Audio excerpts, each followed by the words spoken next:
ማስሩ ወሰዱሱ ለየካቲት በዛቲ ዕለት አይረፍ። ቅዱስ ኤፍሬም መታሰቢያው ነው። በረከቱ ጋራት ነው። በዚችም ዕለት የጴጥሮስና የሶፊያ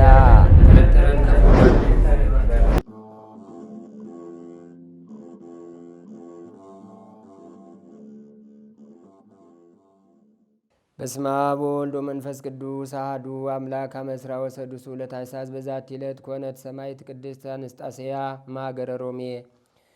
አንድ አምላክ በሆነ በአብ በወልድ በመንፈስ ቅዱስ ስም ታኅሳስ 26 በዚች ቀን ከሮሜ አገር የከበረች አንስጣስያ በሰማዕትነት ሞተች። የዚችም ቅድስት አባቷ ጣዖትን የሚያመልክ ነው። እናቷ ግን ክርስቲያን ናት። ይህችንም ቅድስት በወለደቻት ጊዜ አባቷ ሳያውቅ የክርስትና ጥምቀትን በስውር አጠመቀቻት። አውቆ ቢሆን ማጥመቅ ባልተቻላትም ነበር። ከዚህም በኋላ በበጎ አስተዳደግ አሳደገቻት። በቀናች ሃይማኖት እስካጸናቻት ድረስ የቤተ ክርስቲያንን ትምህርት አስተማረቻት። ጠባይዋን መለወጥ ለማንም አልተቻለውም። አድጋ ካለመጠንስ በደረሰችም ጊዜ አባቷ እንደርሱ ላለ ከሃዲ ሰው አጋባት። እርሷ ግን እጅግ ጠላችው። ልትገናኘውም አልፈለገችም። በሴቶች ላይ በሚሆነው ግዳጅ እና አንዳንድ ጊዜም በደዌ የምታመካኝ ሆነች። እንዲጠላትና ከእርሷ እንዲለይ ያደፈና የቆሸሸ የተጎሳቆለ ልብስ ትለብስ ነበር። ባሏም ወደ ስራ ወጥቶ በተሰማራ ጊዜ እርሷም ስለ ቀናች ሃይማኖት የታሰሩ እስረኞችን ትጎበኝ ዘንድ ትሰማራለች።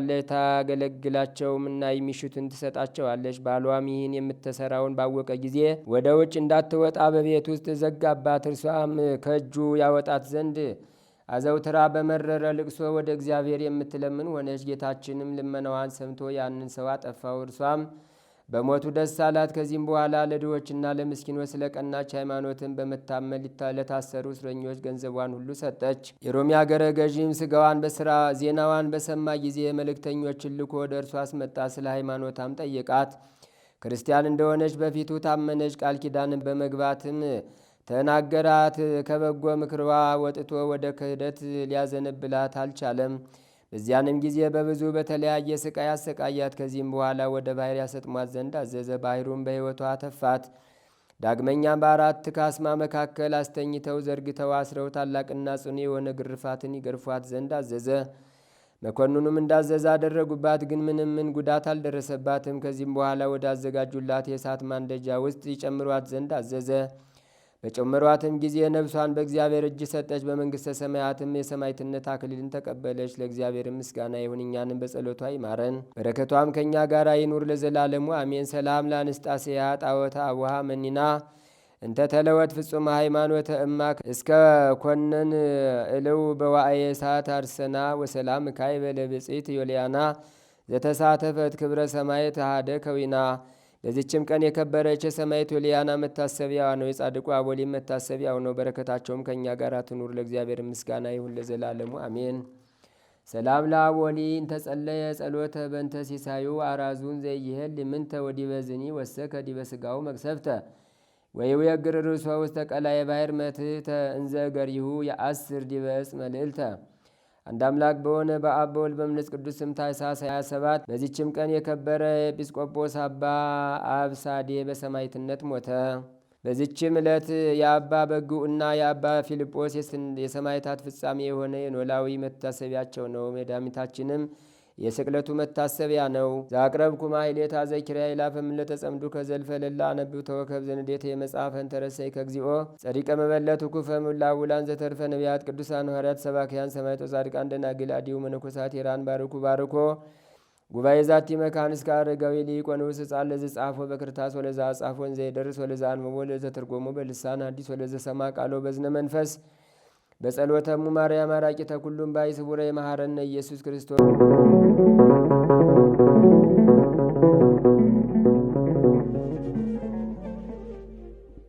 ተአምሪሁ ለአቡነ ሀብተ ማርያም ጸሎቱ በረከቱ ያሉ ምስለ ኩልነ ህዝበ ክርስቲያን ለዓለም ዓለም አሜን። የአባታችን የጻድቁ አቡነ ሀብተ ማርያም ተአምር ነው። ጸሎትና በረከቱ በህዝበ ክርስቲያን ላይ ጸንቶ ይኖር ለዘላለሙ አሜን። በዚያን ጊዜ እግዚአብሔር በኢትዮጵያ ሀገር ላይ ሃይማኖቱ የቀና ናኦድ የሚባል ንጉሥ አነገሰ። 18 ዓመትም ወደ እግዚአብሔር ከጮኸ በኋላ ለእስራኤል ድህነት እንደሰጣቸው የሞዓብ ሰዎች አገዛዝ ባጠኑባቸው ጊዜ ጦርነቱንም ባነሱባቸው ጊዜ እግዚአብሔርንም ጩኸታቸውን ሰምቶ ሁለት እጁ ቀኝ የሆነ የጌራ ልጅ ናዖድ መድኃኒት አድርጎ አስነሳቸው። በእርሱም ፍጹም ነጻነት የሚያወጣ መድኃኒት አገኘ። ልደቱንም ለካዱ ለአይሁድ የጌራ ልጅ ናዖድ 80 ዘመን እንዳነገሳቸው እንደዚሁም ሁሉ እግዚአብሔር የኢትዮጵያ ንጉሥ ናዖድን አነገሰ።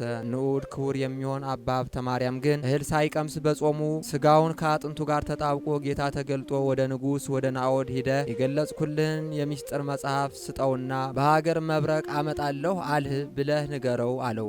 ምክንያቱም እግዚአብሔርን የሚያስቆጣ ሥራ በሀገሩ ላይ ተሰርቷልና። አባ ሀብተ ማርያምም እኔ ኃይል የሌለኝ ደካማ ነኝ፣ ዘመኑ የክረምት ወራት ነው፣ እንደምን እደርሳለሁ ጌታዬ ፈጣሪ ብሎ መለሰለት። ይህንንም አስተምረኸኝ የሰጠኸኝ መጽሐፍ ጌታዬ ሆይ አንተ መጽሐፉን ስጠው አስተምረው፣ መብረቅም አውርደ ጻድቃንን ከኃጥአን ጋር አታጥፋቸው። ጌታዬ ኃይል የምትሰጠኝ እኔ ነኝ። እውር እውርን ቢከተለው ሁለቱም ከጉድጓድ እንዲወድቁ እኔ እውር ነኝ። እኔ በሰላም ወደ እውነተኛ መንገድ የምመራ አይደለሁም። ስሜ ብርሃን ነው። ያ ንጉሥ ፈርቶ ንስሐ ገብቶ ካልጸለየ መብረቅ ማውረድን አልተውም አለው። ነገር ግን አስቀድመህ ሂደ ያልኩህን ሁሉ ለንጉሡ ንገረውና ንስሐ ሲገባ አንተ ትረዳዋለህ። ከዚህም ጋር ጌታችን ሌላ ቃል አዞት ከእርሱ ተሰወረ።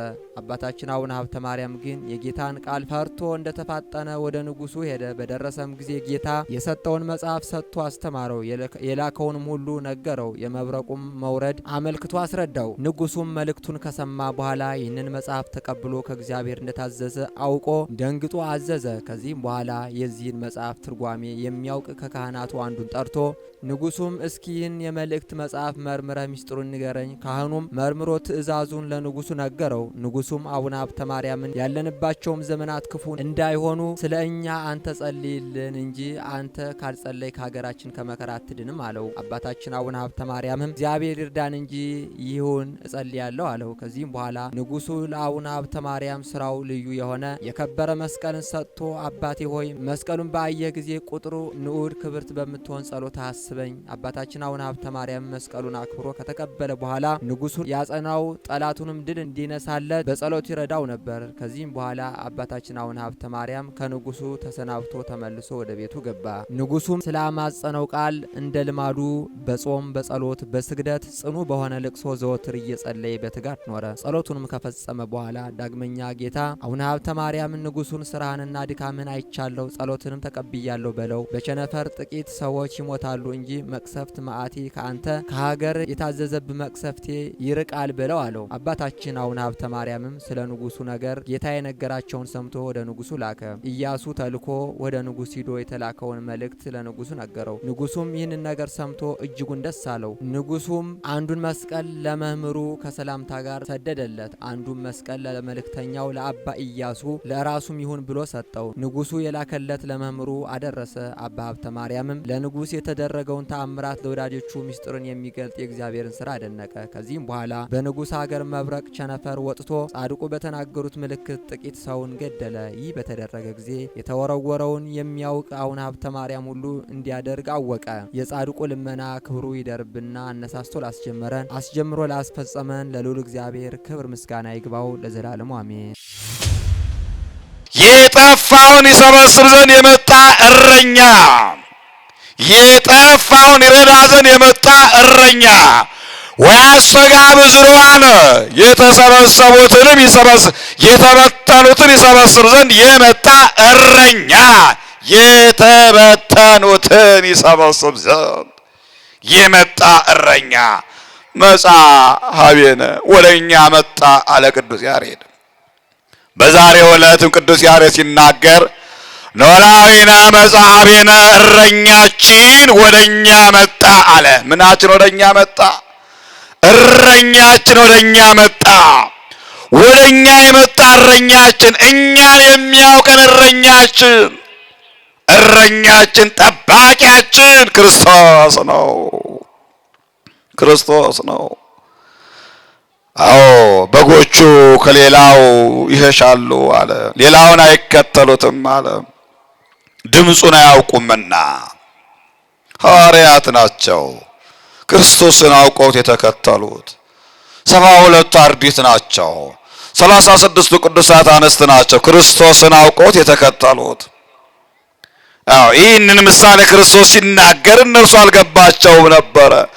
እረኛ የተባለ መልካም እረኛ ክርስቶስ በጎች የተባሉ ደቀ መዛሙርቱ እንደሆኑ አልገባቸውም ነበር። እሱ ግን በአጽንኦት ነገራቸው። እውነት እውነት እላችኋለሁ እኔ የበጎች በር ነኝ አላቸው። ከእኔ በፊት የመጡ ሁሉ ሌባዎችና ወንበዴዎች ናቸው። ምኖች ናቸው አለ? ሌቦች ናቸው አለ። ከእኔ በፊት የመጡ ጸሐፍተ ፈሪሳውያንን ነው። 10ቱ ትእዛዛተ ኦሪትን እናውቃለን የሚሉ ግን የማይኖሩበት ሕዋሳታቸውን ያልሰበሰቡ ራሳቸውን የማያውቁ ራሳቸውን ያልተረዱ ጸሐፍት ፈሪሳውያን ወንበዴዎች አላቸው። ክርስቶስን የማያውቁ 6ቱ ቃላተ ወንጌል ያልተረዱ ወንበዴዎች አላቸው። ሥጋዊ ፍላጎታቸውን የሚፈጽሙ በመንፈሳዊ ሕይወት ውስጥ ለሥጋዊ ሕይወታቸው የሚኖሩ ወንበዴዎች አላቸው። ዛሬ ክህነታችንን ለሥጋዊ ጥቅም ያዋልን፣ ክህነታችንን ዕውቀታችን ለሥጋዊ ጥቅም ያዋልን፣ ከሃይማኖታችን ይልቅ ብሔራችን የበለጠብን፣ መንፈሳዊ አገልግሎት ውስጥ ያለን ስማችን መንፈሳዊ አገልጋይ የተባል ተግባራችን የተለየ በወንበዴነት የምንመላለስ ጥቂቶች አለን። ኦርቶዶክሳውያን ከዓለማዊ አስተሳሰብ ያልወጣን ነገር ግን ቁመናችን ሲታይ መንፈሳዊ የሚመስል ስራችን ሕይወታችን በወንበዴነት ውስጥ የሚኖር አለን ያልታደልን። ሌላውን ከወንበዴነት ለማላቀቅ መጀመሪያ ራስን ማየት ያስፈልጋል። ራስን መመልከት ያስፈልጋል። በወንበዴነት የምንመላለስ፣ በዘረኝነት የምንመላለስ፣ ራስ ወዳድ የሆንን ገንዘብ አምላካችን የሆነ ዕውቀታችን አምላካችን የሆነ ብንማር ሕይወት ከሌለን ከንቱነት እኮ ኦርቶዶክሳውያን ጊዜ ማባከን ነው የሚሆነው። ጊዜ ማባከን ጊዜያችንን ያባከንን አለን። ጸሐፍተ ፈሪሳውያንን ነው። ሕዋሳታቸውን ያልሰበሰቡ 10ቱ ትእዛዛተ ኦሪትን ያላወቁ። ሕዋሳት ማለት ሥጋዊ ፍላጎታቸውን ያልገቱ እግዚአብሔር ቤተሰቦች ሆይ የሰውነት መለኪያው መጀመሪያ ሕዋስን የሰው ውስጣዊ ፍላጎታችንን ሳይሆን መንፈሳዊ ፍላጎታችን መፈጸም ነው። ሰው የሚለካው ሰው የሚመዘነው ከክፋት ጎዳና ራሱን ሲያርቅ ነው። ሐዋርያው ተናገረ፣ አእትቱ እማእከለክሙ እኩየ፣ ከመካከላችሁ ክፉን አስወግዱት አለ። ከመካከላችን ክፋት እንዲወጣ ቅዱስ እግዚአብሔር አምላካችን ይርዳን። ወንበዴዎች ናቸው አለና ሌባው ሊሰርቅና ሊያርድ ሊያጠፋም እንጂ ስለ ሌላ አይመጣም አለ። ሌባው ሊሰርቅና ሊያርድ ሊያጠፋ እንጂ ስለ ሌላ አይመጣም አለ። ዛሬ የሌባው ብዛት በመኪና ተደራጅተው የሚዘርፉ አሉ።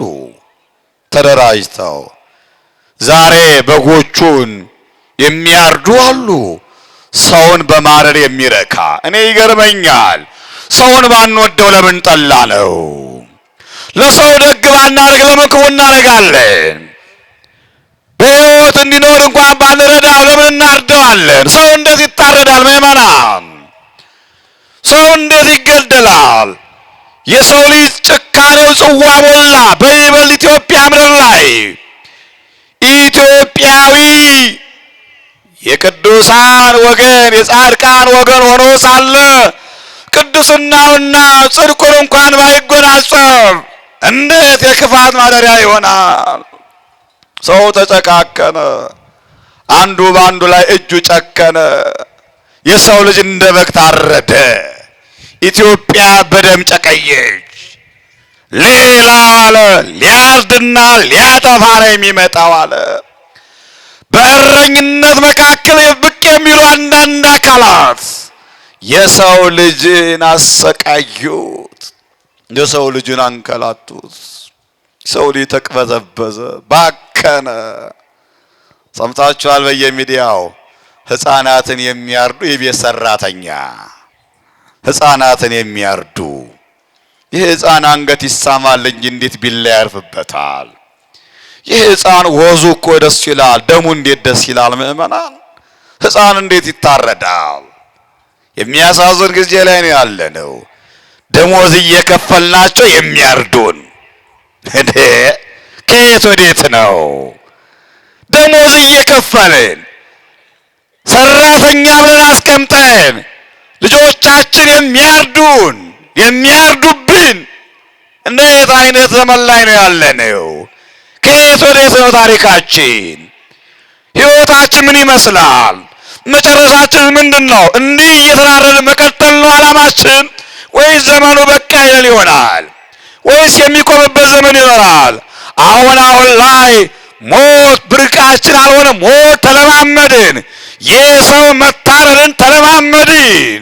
ባካችሁ ምእመናን እኛ መለማመድ ያለብን መንፈሳዊ ሕይወትን እንጂ ክፋትን ሊሆን አይገባም። ሊያርድና ሊያጠፋ እንጂ ስለሌላ አይመጣም አለና እኔ ሕይወት እንዲሆንላችሁ እንዲቤዛችሁ ቤዛ ለሆናችሁ መጣሁ አለ። ምን ለሆናችሁ መጣሁ አለ? ቤዛ ለሆናችሁ መጣሁ አለና መልካም እረኛ እኔ ነኝ። መልካም እረኛ ነፍሱን ስለ በጎቹ ያኖራል። መልካም እረኛ ማን ነው አለ? እኔ ነኝ አለ። መልካም እረኛ ስለ በጎቹ ነፍሱን ያኖራል። እስራኤላውያን ስጠብቅ የነበረ እረኛ እኔ ነኝ። እስራኤላውያን ባህረ ኤርትራን ከፍዬ ያሻገርኩት መልካሙ እረኛ እኔ ነኝ አለ። ዳዊት እንዲህ ሲል ተናገረ።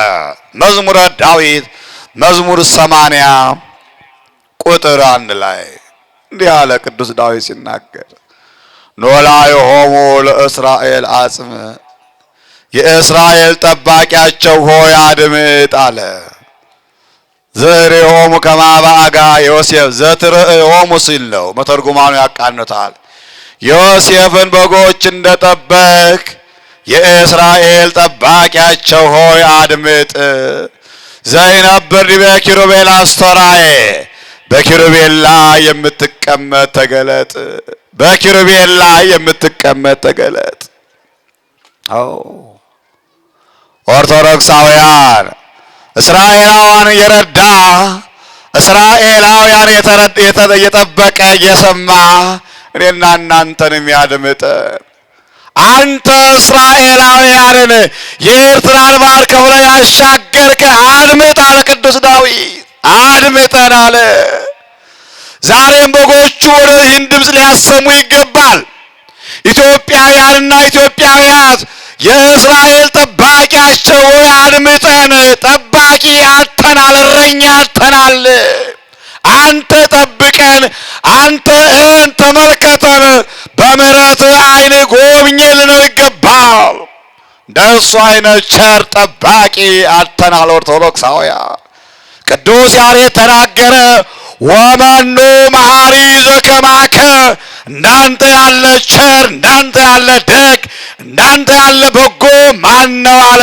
ወኩሉ ይሴፎ ኪያከ፣ ሁሉ አንተን ተስፋ ያደርጋል አለ።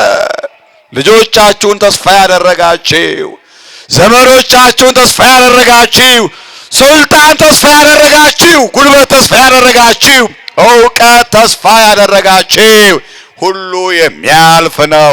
የማያልፈው እግዚአብሔርን ተስፋ አድርጉ።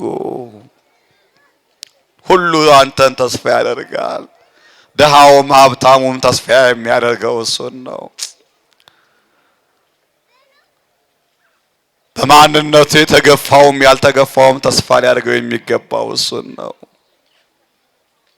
የተፈናቀለውም ያልተፈናቀለውም ተስፋ የሚያደርገው እሱን ነው። ምእመናን አይምሮአችሁ የዛለባችሁ፣ የደከማችሁ፣ የተቅበዘበዛችሁ፣ ተስፋ የቆረጣችሁ ክርስቶስን የሚያመልክ ተስፋ አይቆርጥም። እሱም ተስፋ አድርጉ። ነገሮች ይገለበጣሉ፣ ነገሮች ይለወጣሉ። የኢትዮጵያ ሰላም ይመለሳል። በዚሁ አንቀጥልም። ወይ ኖረን እናየዋለን፣ ወይ አልፈን ሌሎች የሚተኩት ያዩታል። ኃጢአታችን ውቅያኖስ ሆኖ እንዳያሰጥመን፣ ክፋታችን ውቅያኖስ ሆኖ እንዳያሰጥመን፣ መገዳደላችን ውቅያኖስ ሆኖ እንዳያሰጥመን ተስፋችን ክርስቶስ ሰገነት ሆኖ ይጠብቀን። መልካም እረኛ ነኝ። መልካም እረኛ ነፍሱን ስለ በጎቹ ያኖራል። በመስቀል ላይ የተሰቀለ ስጋውን የቆረሰ ደሙን ያፈሰሰ ሌላ እረኛ በጎቹ ከጠበቀ በኋላ ወይ በጎቹን አርዶ ይበላል፣ ወይ ደግሞ በጎቹን ሸጦ ገንዘቡን ይጠቀማል። በጎን አርዶ ከበላ በኋላ ቆዳውን ሸጦ ይጠቀማል። ክርስቶስ ግን መልካም እረኛ ነው፣ ምንደኛ አይደለም። ነፍሱን ስለ እርሱ በበጎቹ አሳልፎ የሰጠ መስቀል ላይ የተሰቀለ ስጋውን የቆረሰ ደሙን ያፈሰሰ መልካም እረኛ የድንግል ማርያም ኢየሱስ ክርስቶስ ነው። ለስም አጠራሩ ክብርና ምስጋና ይግባ። ኦርቶዶክሳውያን አመስግኑት መድኃኔዓለምን። ሰማነውን በዝነ ልቡናችን ይጻፍብን፣ ከቅዱሳን ረድኤት በረከት ያሳትፈን። ሌሊቱን የባረከ አምላክ መዓልቱን ባርኮ ቀድሶ ሰላም ቀን ያውለን። በዓሉን የበረከት በዓል ያድርግልን። የታመሙትን ይፈውስልን፣ የተሰደዱትን ይመልስልን፣ የተራቡትን ያጽግብልን፣ የታረዙትን ያልብስልን፣ የተራቡትን ያጽግብልን። ሰላም ላጡት ሰላም፣ በረከት ላጡት በረከት ይስጥልን። በቸርነት ጠብቀን፣ ክፉን አርቅልን፣ መልካሙን አቅርብልን። አምላካችን መዓልቱን ባርከ ቀድሰ ሰላም ቀን አውለን። አቡነ ዘበሰማያት ይትቀደስ ስምከ ትምጻእ መንግሥትከ ወይኩን ፈቃድከ በከመ በሰማይ ከማሁ በምድር ሲሳየነ ዘለለ ዕለትነ ሀበነ ዮም ወኅድግ ለነ አበሳነ ወጌጋየነ ከመ ንሕነኒ ንኅድግ ለዘአበሰለነ ኢታብአነ እግዚኦ ውስተ መንሱት አላ አድኅነነ ወባልሐነ እምኩሉ እኩይ እስመ ዚአከ ይእቲ መንግሥት ኃይል ወስብሐት ለዓለመ ዓለም። በሰላመ ቅዱስ ገብርኤል መልአክ ወእግዝእትየ ማርያም ሰላም ለኪ ድንግል በህሊናኪ ወድንግል በሥጋኪ እመ እግዚአብሔር ጸባኦት ሰላም ለኪ ብሩክት አንቲ እምአንስቶ ብሩክ ፍሬ ከርሥኪ ተፈሥሒ ፍሥሕት ወምልዕተ ጸጋ እግዚአብሔር ምስሌኪ ሰአሊ ወጸልይ ምህረታ በፍቅር ወልኪ ኢየሱስ ክርስቶስ ከመ ይስራይ ለነ ኃጣውኢነ ተማኅፀነ ብኪ ኦ እግዚእ ኢየሱስ ክርስቶስ ስረይ ኃጢአቴ ወኃጢአተ ኩሉ ሕዝብ ከማይሰራ ኃጢአት እግዚአብሔር ይፍታ። ንቁ ሚዲያ ለተመልካቾቹ ከሚያደርሳቸው ዕለታዊ ሳምንታዊና ወርሃዊ ዝግጅቶች መካከል የየዕለቱን ስንክሳር ወርሃዊና ዓመታዊ የቅዱሳን ገላትና ድርሳናትን በኢትዮ ማህበር የዩቲዩብ ቻናል ያቀርባል። የየዕለቱን ስንክሳር ባሉበት ሆነው በማድመጥ እንዲሁም ወርሃዊና ዓመታዊ የቅዱሳንን ዜና ሕይወታቸውን በማድመጥ ከቅዱሳኑ በረከትና ረድኤት እንዲያገኙ ንቁ ሚዲያ የሁል ጊዜ ምኞቱ ነው። በየዕለቱ የሚለቀቁ ዜና ቅዱሳንን ላይክ፣ ሼርና ሰብስክራይብ በማድረግ አገልግሎቱን ይደግፉ። ንቁ ሚዲያ ርቱ የቤተ ክርስቲያን ልሳን